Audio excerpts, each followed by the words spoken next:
എല്ലാവർക്കും നമസ്കാരം. പുതിയൊരു വീഡിയോയിലേക്ക് എല്ലാവർക്കും സ്വാഗതം. നമ്മൾ എല്ലാവരും തന്നെ എന്താ പറയുക, ഓരോ ദിവസവും സമ്പാദിക്കാൻ വേണ്ടി ഇങ്ങനെ കഷ്ടപ്പെടുവാണ്. ജീവിതത്തിൽ നമ്മുടെ കാര്യങ്ങൾ മുന്നോട്ട് നല്ല രീതിയിൽ പോകാൻ വേണ്ടി പല ജോലികൾ ചെയ്യുന്നവർ, ബിസിനസ് ചെയ്യുന്നവർ, അല്ലെങ്കിൽ കൂലിപ്പണിക്ക് പോകുന്നവർ, അങ്ങനെ പല രീതിയിൽ നമ്മൾ കഷ്ടപ്പെട്ടുകൊണ്ടിരിക്കുകയാണ്. അതുകൊണ്ട് തന്നെ സമൂഹത്തിൽ എന്നാ പറയുക, നല്ല രീതിയിൽ സമ്പാദിക്കുന്നവരുണ്ട്, അല്ലെങ്കിൽ തട്ടിമുട്ടി പോകുന്നവരുണ്ട്, അല്ലെങ്കിൽ വളരെ മോശമില്ലാത്ത ആർഭാടമില്ല എന്നാൽ മോശമില്ലാത്ത രീതിയിൽ പോകുന്നവരുണ്ട്. അങ്ങനെ പല രീതിയിൽ ആളുകൾ ഇങ്ങനെ കഷ്ടപ്പെട്ട് നമ്മളെ പണത്തെ ഇത് ചെയ്തുകൊണ്ട് സമ്പാദിച്ചുകൊണ്ടിരിക്കുകയാണ്. അപ്പോൾ ഞാൻ ഇന്നത്തെ വീഡിയോയിൽ പറയുന്നത് ഒരു 5 കാര്യങ്ങൾ നമ്മൾ നിർബന്ധമായിട്ടും ചെയ്യേണ്ട, അതായത് നമുക്ക് കിട്ടുന്ന പണത്തിനെ എങ്ങനെ മാനേജ് ചെയ്യാം, അങ്ങനെ മാനേജ്മെന്റ് ചെയ്ത് കഴിഞ്ഞാൽ നമുക്ക് എങ്ങനെ നമ്മുടെ ഫിനാൻഷ്യൽ പ്ലാനിങ് കൃത്യമായി നടത്താം തുടങ്ങിയ കാര്യങ്ങൾ, ബെറ്റർ ഫിനാൻഷ്യൽ മാനേജ്മെന്റിന് വേണ്ടിയുള്ള ഒരു 5 കാര്യങ്ങളാണ് ഞാൻ ഇന്നത്തെ വീഡിയോയിലൂടെ പറയുന്നത്. അപ്പോൾ എല്ലാ വീഡിയോ നിങ്ങൾക്ക് ഇഷ്ടപ്പെടുന്നുണ്ടെങ്കിൽ നിങ്ങൾ ഒന്ന് ലൈക്ക് ചെയ്ത് ഷെയർ ചെയ്ത് സപ്പോർട്ട് ചെയ്യുക. ഇതിൽ ആദ്യത്തെ കാര്യം എന്താണെന്ന് വെച്ച് കഴിഞ്ഞാൽ, നമ്മൾക്ക് സമ്പാദിക്കുന്ന പണത്തിന്റെ 10%, ഞാൻ എല്ലാ വീഡിയോയിലും പറയുന്നതാണ്, നമുക്ക് കിട്ടുന്ന വരുമാനം എത്രയാണോ ആ വരുമാനത്തിന്റെ 10% നമ്മൾ നിർബന്ധമായിട്ടും ഇൻവെസ്റ്റ്മെന്റിന് വേണ്ടി മാറ്റി വെക്കണം എന്നുള്ളത്. അതായത് ഇപ്പം ഒരു 10,000 രൂപ കിട്ടുന്നവൻ മിനിമം 1000 രൂപയെങ്കിലും, മിനിമം ആണ് പറഞ്ഞത്, മാക്സിമം അല്ല, മിനിമം 1000 രൂപയെങ്കിലും അവന്റെ ഭാവിയിലേക്ക് നിക്ഷേപങ്ങൾക്ക് വേണ്ടി, അത് ഏതൊക്കെ നിക്ഷേപത്തിലേക്കാന്നുള്ളത് പറഞ്ഞുതരാം, പക്ഷെ നിക്ഷേപങ്ങൾക്ക് വേണ്ടി മാത്രമായിട്ട് മിനിമം മാറ്റി വെക്കുക എന്നുള്ളതാണ്. അതാണ് ഒന്നാമത്തെ കാര്യം. രണ്ടാമത്തെ കാര്യം എന്ന് പറയുന്നത്, ഞാൻ എപ്പോഴും പറയുന്നതാണ്, എന്താ പറയുക, ഹെൽത്ത് ഇൻഷുറൻസും ടേം ഇൻഷുറൻസും. ഈ 2 കാര്യങ്ങളുടെ ഒരു എന്താ പറയുക, അത്യാവശ്യം എന്ന് പറഞ്ഞാൽ നിങ്ങൾക്കത് മനസ്സിലാകാത്തത് കൊണ്ടാണ്. ശരിക്കും പറഞ്ഞു കഴിഞ്ഞാൽ ഞാൻ മിക്കവരും വിളിക്കുമ്പോഴും ഞാൻ പറയും, നമ്മൾ പണം സമ്പാദിച്ചില്ലെങ്കിലും കുഴപ്പമില്ല, ഉള്ളത് കളയാതെ നോക്കണം, അതാണ് ഇമ്പോർട്ടന്റ്. ഇപ്പൊ നമ്മൾ പണത്തിനെ സമ്പാദിക്കാൻ ചിലവർക്ക് പലപ്പോഴും പല കാര്യങ്ങൾ കൊണ്ടും ബാധ്യതകൾ കൊണ്ടും നടന്നെന്ന് വരത്തില്ല. പക്ഷെ ഉള്ളത് കൂടി കളയാതിരിക്കാനുള്ള കാര്യം നമുക്ക് ചെയ്യാം. അതിനുവേണ്ടിയുള്ള ഏറ്റവും വലിയ കാര്യമാണ് ശരിക്കും പറഞ്ഞാൽ ഹെൽത്ത് ഇൻഷുറൻസും ടേം ഇൻഷുറൻസും. ഹെൽത്ത് ഇൻഷുറൻസ് എന്നാ നിങ്ങളോട് ഓൾറെഡി ഞാൻ പറഞ്ഞിട്ടുണ്ട്. അതായത് നമുക്ക് എന്തെങ്കിലും അസുഖങ്ങളോ കാര്യങ്ങളോ, ഇന്നത്തെ സാഹചര്യത്തിൽ നമുക്കറിയാം ഒരുപാട് കേസുകൾ, പല വലിയ വലിയ അസുഖങ്ങളൊക്കെ വന്ന് നമ്മളുടെ കുടുംബം തന്നെ വിൽക്കേണ്ട പല അവസ്ഥകളും വന്നിട്ടുണ്ട്. ശരിക്കും പറഞ്ഞു കഴിഞ്ഞാൽ നമുക്ക് നല്ലൊരു ഹെൽത്ത് ഇൻഷുറൻസ് പോളിസി നമ്മുടെ കയ്യിൽ, ഓൾമോസ്റ്റ് എല്ലാ അസുഖങ്ങളും കവേർഡ് ആകുന്ന നല്ല ഹെൽത്ത് ഇൻഷുറൻസ് പോളിസികൾ നമുക്ക് നമ്മുടെ കയ്യിലുണ്ട് എന്നുണ്ടെങ്കിൽ നമുക്ക് ടെൻഷൻ വേണ്ട. എന്നാ പറയാ, നമുക്ക് ഒരു അസുഖം വന്നാലും നമുക്ക് നല്ല ബെറ്റർ ചികിത്സ നല്ല ഹോസ്പിറ്റലുകൾ നമുക്ക് എടുക്കാൻ സാധിക്കും. നമ്മളിങ്ങനെ ലിമിറ്റ് ചെയ്ത് അല്ലെങ്കിൽ ഗവൺമെന്റ് ആശുപത്രിയിൽ പോയിട്ടോ, അല്ലെങ്കിൽ ഇവിടുത്തെ നമ്മുടെ ആശുപത്രികളൊക്കെ അവസ്ഥ അറിയാലോ, അങ്ങനത്തെ ഇതിനു വേണ്ടി നമുക്ക് തൃപ്തി കിട്ടത്തില്ല ഈ ഗവൺമെന്റിലൊക്കെ പോയി കഴിഞ്ഞാൽ. പക്ഷെ നല്ല സ്ഥലങ്ങളും ഉണ്ട്. അപ്പൊ നല്ല നല്ല പ്രൈവറ്റ് ആശുപത്രികളിൽ പോയിട്ട് ചികിത്സ കിട്ടണമെന്നൊരു ആഗ്രഹം ഉണ്ടെങ്കിൽ നല്ലൊരു ഹെൽത്ത് ഇൻഷുറൻസ് എടുത്തു കഴിഞ്ഞാൽ നമുക്ക് നല്ല രീതിയിൽ ചികിത്സയ്ക്ക് ഉറപ്പാക്കാൻ സാധിക്കും. അതുപോലെ തന്നെയാണ് ടേം ഇൻഷുറൻസ് എന്ന് പറയുന്നത്. ടേം ഇൻഷുറൻസ് സിമ്പിളായിട്ട് ഞാൻ പറഞ്ഞു, നമ്മളുടെ ഇല്ലായ്മയിൽ നമ്മളുടെ കുടുംബത്തിന് വേണ്ടി ഒരു കവറേജ് നമ്മൾ കണ്ടുവെക്കുന്നു. നമ്മൾ ഇല്ലാതായി കഴിഞ്ഞാൽ നമ്മൾ എടുത്തു വെച്ചിട്ടുള്ള വലിയ ബാധ്യതകളും കാര്യങ്ങളൊക്കെ ഉണ്ട് എന്നുണ്ടെങ്കിൽ ആ ബാധ്യത നമ്മളുടെ കുടുംബത്തിലേക്ക് വരാൻ പാടില്ല. അപ്പൊ അവർക്ക് വേണ്ടി, അതിനു വേണ്ടിയുള്ള ഒരു സുരക്ഷ എന്നുള്ള രീതിയിലാണ് ടേം ഇൻഷുറൻസ്. ഈ 2ന്റെ പ്രത്യേകത എന്ന് വെച്ച് കഴിഞ്ഞാൽ, ഈ 2 ഇൻഷുറൻസ് നമുക്ക് തിരിച്ചു കിട്ടുന്ന പൈസയല്ല.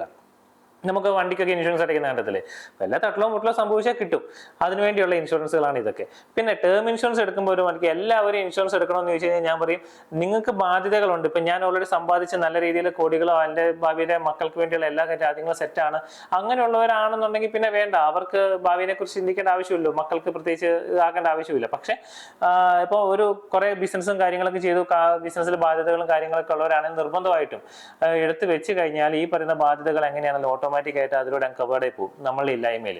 അപ്പോൾ അത് നിർബന്ധമായിട്ടും നമ്മൾ ചെയ്തു വെക്കേണ്ട കാര്യമാണ്. മൂന്നാമത്തെ കാര്യം എന്താണെന്ന് വെച്ച് കഴിഞ്ഞാൽ, നമ്മുടെ കയ്യിൽ ഒരു എമർജൻസി ഫണ്ട് വേണം. അപ്പൊ എല്ലാവരും ചോദിക്കും, ഞാൻ ഒരു വീഡിയോയിൽ ഇങ്ങനെ പറഞ്ഞപ്പോൾ ഞാൻ പറഞ്ഞ എമർജൻസി ഫണ്ടിന്റെ കാര്യം ഞാൻ പറഞ്ഞിട്ടില്ലായിരുന്നു. അപ്പൊ എമർജൻസി ഫണ്ട് എന്ന് വെച്ച് കഴിഞ്ഞാൽ ശരിക്കും പറഞ്ഞാൽ അവർക്ക് ഒന്നാമത്തെ കയ്യിൽ 1000 രൂപ മാറ്റി വെക്കുന്നത്, ആ 1000 രൂപയിൽ നിന്ന് മാറ്റി വെച്ച് എമർജൻസി ഫണ്ട് എങ്ങനെയാക്കും എന്നുള്ള കാര്യം ചോദിക്കും. അപ്പൊ ഞാൻ പറയുന്നത് വെച്ച് കഴിഞ്ഞാൽ, നിങ്ങൾക്ക് കിട്ടുന്ന അഡീഷണൽ ആയിട്ട് ഇൻകം കിട്ടിയാൽ, അഡീഷണൽ ആയിട്ട് നിങ്ങൾക്ക് എന്തെങ്കിലും ഇൻകം കിട്ടിക്കഴിഞ്ഞാൽ നിങ്ങൾ അത് എമർജൻസി ഫണ്ടിലേക്ക് മാറ്റി വെക്കണം എന്നുള്ളത് തന്നെയാണ് എൻ്റെ ഒരു അഭിപ്രായം.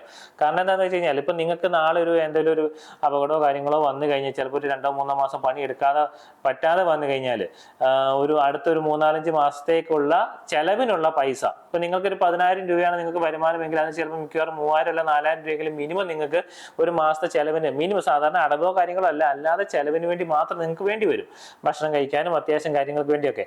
ആ ഒരു 4,000 രൂപയെങ്കിലും കണക്ക് കൂട്ടി അടുത്ത ഒരു 3 മാസത്തേക്ക്, ഏറ്റവും കുറഞ്ഞ ഒരു 3 മാസത്തേക്ക് ഉള്ളതെങ്കിലും നിങ്ങൾ കയ്യിൽ വെക്കണം. അതായത് 12,000 അല്ലെങ്കിൽ ഒരു 15,000 രൂപയെങ്കിലും മിനിമം, അതായത് നിങ്ങളുടെ അത്യാവശ്യ കാര്യങ്ങൾ നടത്താൻ വേണ്ടിയുള്ള തുകയെങ്കിലും നിങ്ങൾ മാറ്റി വെക്കണം ആ ഒരു എമർജൻസി ഫണ്ടിൽ.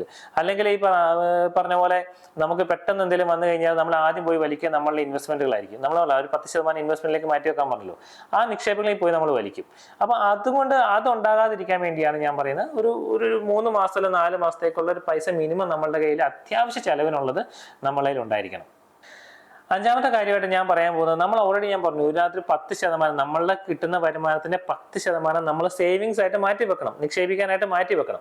അപ്പൊ ഈ 10% നമ്മൾ ഇത് എവിടെയാണ് നമ്മൾ നിക്ഷേപിക്കേണ്ടത് തീരുമാനം വലുതാണ്. അപ്പൊ ഞാൻ എപ്പോഴും പറയും, നമുക്ക് കിട്ടുന്ന വരുമാനത്തിന്റെ ഒരു 70 to 80% നമ്മൾ ഇപ്പൊ ഒരു പ്രായം ഒരു 50 വയസ്സിന് മുകളിലേക്കാണെങ്കിൽ ഒരു 50-50 എന്നുള്ള രീതിയിൽ നിങ്ങൾ ചെയ്താൽ മതി. 50% ഇക്വിറ്റിയിൽ നിർബന്ധമായിട്ടും ചെയ്യുക, ബാക്കി 50% സേഫ് ആയിട്ടുള്ള രീതിയിൽ ചെയ്യുക. പക്ഷെ ഒരു 20-30 വയസ്സുകാരനാണെങ്കിൽ അല്ലെങ്കിൽ 40 വയസ്സുകാരനായിക്കോട്ടെ, ഞാൻ പറയുന്നത് അവൻ്റെ ഒരു 70% അല്ലെങ്കിൽ 80% ഇൻവെസ്റ്റ്മെന്റും ഈ പറയുന്ന ഒരു ഇക്വിറ്റി അലോക്കേഷൻസിലേക്ക്, നിങ്ങൾക്ക് ഡയറക്റ്റ് ഷെയർസ് മേടിക്കാം, അല്ലെങ്കിൽ മ്യൂച്വൽ ഫണ്ട്സ് ത്രൂ മേടിക്കാം, അല്ലെങ്കിൽ ETF മേടിക്കാം, അല്ലെങ്കിൽ ഗോൾഡ് ETF, എല്ലാം ഇക്വിറ്റി ആയിട്ട് ബന്ധപ്പെട്ട് കാര്യങ്ങളുള്ള നിക്ഷേപങ്ങളിലേക്ക് ഇൻവെസ്റ്റ്മെന്റ് നടത്തണം എന്നാണ് എൻ്റെ ഒരു അഭിപ്രായം. ബാക്കിയുള്ള ഒരു 20% അല്ലെങ്കിൽ 30% നിങ്ങൾക്ക് ഗോൾഡിലോ അല്ലെങ്കിൽ ബാക്കിയുള്ള മറ്റേ എന്തെങ്കിലും ഇൻഷുറൻസ് പോളിസി ഉണ്ടെങ്കിൽ അതിലോ, അത് എല്ലാവരും പറയുന്ന പോലെ ഇൻഷുറൻസിനെ മൊത്തത്തിൽ അടച്ച് പറയുമോ, അല്ല ചിലർക്ക് അതിന് ഭയങ്കര ഗ്യാരണ്ടി റിട്ടേൺ താല്പര്യമുള്ളവരുണ്ട്, അത് അവർക്ക് ഇൻഷുറൻസ് എടുക്കാം. അപ്പൊ അങ്ങനെ ചെയ്യാം. പക്ഷെ നമ്മൾ ഇക്വിറ്റി അലോക്കേഷൻ മിനിമം ഒരു 70% അല്ലെങ്കിൽ 80% എങ്കിലും നമ്മൾ ഉൾപ്പെടുത്തണം എന്നുള്ളതാണ് നാലാമത്തെ പോയിന്റ് ആയിട്ട് എനിക്ക് പറയാനുള്ളത്. അഞ്ചാമത്തെ ഒരു കാര്യമായിട്ട് ഞാൻ പറയാനുള്ളത്, നമുക്കെല്ലാം നിക്ഷേപിക്കുന്നുണ്ട്, പലതരത്തിൽ നിക്ഷേപിക്കുന്നുണ്ട്. പക്ഷെ ഒരു എമർജൻസി വന്നു കഴിഞ്ഞാലോ നമ്മൾ അത് വലിക്കും, ഇവിടുന്ന് വലിക്കും, കിട്ടുന്നതെല്ലാം പോയി വലിച്ചെടുത്ത് അവസാനം നമ്മുടെ ഒന്നും ഇല്ലാത്തതാവും. ഞാൻ എപ്പോഴും പറയുന്ന ഒരു പോയിന്റാണ് കോമ്പൗണ്ട് ഇൻട്രസ്റ്റിന്റെ മാജിക് എന്നുള്ളത്. കോമ്പൗണ്ട് ഇൻട്രസ്റ്റിന്റെ മാജിക്കിനെ പറ്റി അറിയണമെന്നുണ്ടെങ്കിൽ അത് ലോങ് ടൈമിലേക്ക് നിക്ഷേപിക്കണം. ലോങ് ടൈമിലേക്ക് കൃത്യമായിട്ട് പോയാൽ മാത്രമേ നിക്ഷേപിക്കാൻ പറ്റൂ. ഇപ്പൊ അതായത് എന്റെ കുട്ടി ജനിച്ച ഒരു 15 അല്ലെങ്കിൽ 20 വയസ്സ് അല്ലെങ്കിൽ 20 വയസ്സാകുമ്പോൾ അവർക്ക് ഹയർ സ്റ്റഡീസിന് പോകണമെന്നുണ്ടെങ്കിൽ ആ സമയത്തേക്ക് നമ്മളുടെ ഒരു ഇൻകം വേണം. അപ്പൊ അതിനാണ് ഞാൻ പറയുന്നത്, അഞ്ചാമത്തെ പോയിന്റ് ആയിട്ട് പറയുന്നത്, നമുക്കൊരു ഗോൾ ഫിക്സ് ചെയ്യണം. ഫിക്സ് എ ഗോൾ നിർബന്ധമായിട്ടും ചെയ്യേണ്ടതാണ്. കാരണം എന്താ വെച്ച് കഴിഞ്ഞാൽ ഈ കാര്യം ഇപ്പൊ ഞാൻ പറഞ്ഞു 1000 രൂപയാണ് നിങ്ങൾ മാറ്റി വെക്കുന്നതെങ്കിൽ 1000 രൂപയിൽ 500 രൂപ നിങ്ങൾ ലോങ് ടൈമിലേക്കുള്ള ലക്ഷ്യത്തിന് വേണ്ടി മാറ്റി വെക്കുക. അല്ലെങ്കിൽ ബാക്കി 500 രൂപയായിരുന്നു നിങ്ങൾ ഷോർട്ട് ടൈമിലേക്കുള്ള കാര്യങ്ങൾക്ക് വേണ്ടി മാറ്റി വെക്കുക. അപ്പോൾ നമ്മുടെ ഇൻവെസ്റ്റ്മെന്റിനെ നമ്മൾ കട്ട് ചെയ്ത് ഓരോരോ ഇതിലേക്ക് ഗോൾ ഫിക്സ് ചെയ്യണം. എൻ്റെ കുട്ടികളുടെ കല്യാണത്തിനോ അല്ലെങ്കിൽ മറ്റേ വിദ്യാഭ്യാസത്തിനോ വേണ്ടി നമ്മൾ പൈസ കാണണം, എൻ്റെ റിട്ടയർമെന്റിന് വേണ്ടി എനിക്കൊരു പൈസ കാണണം, അതുപോലെ തന്നെ എന്താ പറയുക ബാക്കി ഷോർട്ട് ടൈം ആയിട്ടുള്ള വീട് പണിയോ കാറ്, ഇതിനെല്ലാം നമുക്ക് ഓരോരോ ഗോളുകളുണ്ട്. ഓരോ കാര്യങ്ങൾക്ക് വേണ്ടിയുള്ള നിക്ഷേപങ്ങൾ നമ്മൾ സെപ്പറേറ്റ് ചെയ്യണം. അപ്പോൾ എന്താ പറയുക, നമ്മൾ എന്തിനെ നിക്ഷേപിക്കണം എന്നുള്ള ചോദ്യത്തിന് നമ്മളൊരു ഗോൾ ഫിക്സ് ചെയ്യണം എന്നുള്ളതാണ് അഞ്ചാമത്തെ കാര്യം.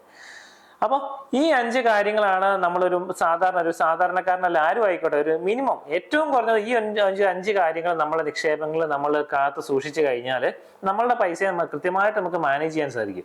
ഈ ബെറ്റർ മാനേജ്മെന്റ് ഉണ്ടെങ്കിലേ നമുക്ക് പലപ്പോഴും ബിസിനസ്സിലും കാര്യങ്ങളും അല്ലെങ്കിൽ ജീവിതത്തിൽ പലപ്പോഴും റിസ്ക്കും കാര്യങ്ങളും വരാം, അതെല്ലാം ഓക്കെ. പക്ഷെ എങ്കിൽ പോലും നമ്മളെ നിക്ഷേപങ്ങളെ നമുക്ക് നല്ല രീതിയിൽ മാനേജ് ചെയ്യാൻ സാധിച്ചു കഴിഞ്ഞാൽ നമുക്ക് റിസ്ക്കും കാര്യങ്ങളൊക്കെ എടുത്തു വെക്കാം. നമ്മൾ റിസ്ക് കവറേജ് ചെയ്യണം. നമ്മൾ എടുക്കുന്ന ഇക്വിറ്റി ആയിക്കോട്ടെ എല്ലാം റിസ്ക് ആണ്, അതിനകത്ത് ലോസ് ഉണ്ടാകാം, കാര്യങ്ങളുണ്ടാകാം. പക്ഷെ ഇതിനെ കവർ ചെയ്യാനുള്ള പല കാര്യങ്ങൾ, ഇൻഷുറൻസ് ആയിട്ടും പല കാര്യങ്ങൾ നമ്മൾ എടുത്തു വെച്ച് കഴിഞ്ഞാൽ വലിയൊരു തട്ടുമുട്ടൽ ഇല്ലാത്ത രീതിയിൽ നമുക്ക് മുമ്പോട്ട് പോകാൻ സാധിക്കും. ആ ഒരു കാര്യം നിങ്ങൾ മനസ്സിൽ ഉറപ്പായിട്ടും വെക്കുക. ഇപ്പൊ ഈ 5 കാര്യങ്ങൾ നിങ്ങൾക്ക് ഉപകാരപ്പെടുന്ന കാര്യം, ഒരു സിമ്പിൾ ആയിട്ട് പറഞ്ഞു കഴിഞ്ഞാൽ നിങ്ങൾക്ക് ഉപകാരപ്പെടുന്ന ഒരു കാര്യമാണെന്ന് എനിക്ക് തോന്നുന്നത്. അപ്പോൾ നിങ്ങളുടെ ലൈഫിലും ഈ ഒരു 5 പോയിന്റ് നിർബന്ധമായിട്ടും മനസ്സിൽ വെക്കണമെന്ന് ഞാൻ ഓർമ്മിപ്പിക്കുന്നു. അപ്പോൾ എല്ലാവർക്കും താങ്ക് യു.